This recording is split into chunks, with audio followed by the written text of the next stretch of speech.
من المفلسون؟ قالوا المفلسون ثلاثة: كلب الصيد يلهث ويذهب صيده لغيره، البخيل يجمع المال ويذهب ماله لغيره، المغتاب يغتاب الناس وتذهب حسناته لغيره. 4 قواعد اجعلها أساس حياتك: لا تتغير لإرضاء الناس، لا تتلون لنيل إعجابهم، لا تتبدل بسبب فشل، ولا تتكبر بسبب نجاح. أجمل الأرزاق ليس رزق المال، بل إن أجمل الأرزاق سكينة الروح ونور العقل وصحة الجسد وصفاء القلب وسلامة الفكر ودعوة وعطف أب ووجود أخ وضحكة ابن واهتمام صديق ودعوة محب في الله.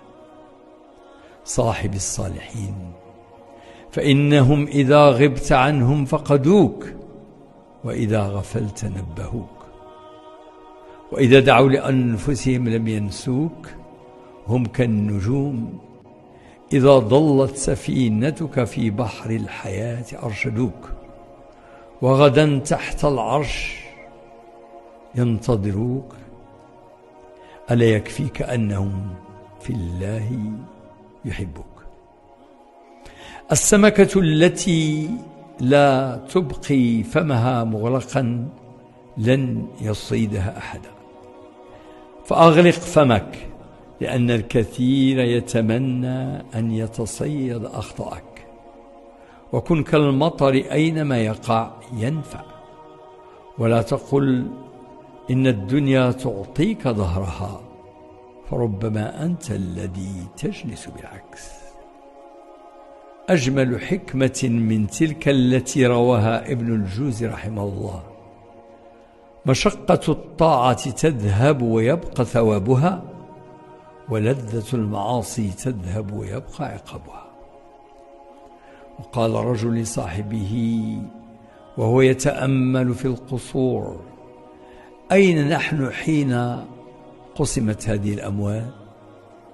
فأخذه صاحبه للمستشفى وقال له: وأين نحن حين قسمت هذه الأمراض؟ إذن فاحمد الله على كل حال وفي كل وقت. الحمد لله على نعمه وفضله. إذا أتعبك ألم الدنيا فلا تحزن، فربما اشتاق الله لسماع صوتك وأنت تدعوه. لا تنتظر السعادة حتى تبتسم، ولكن ابتسم حتى تكون سعيدا. لماذا تطيل التفكير والله ولي التدبير؟ ولماذا القلق من المجهول وكل شيء عند الله معلوم؟ لذلك اطمئن، فأنت في عين الله الحفيظ.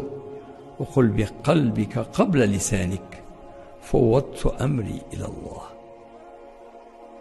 لا نعلم بعد رحمة الله ما الذي سيدخلنا الجنة، أهي ركعة أو صدقة أو سقيا ماء أو حاجة مؤمن قضيناها أو دعوة أو ذكر؟ فاعمل ولا تستصغر، دمتم في طاعة الله وحفظه.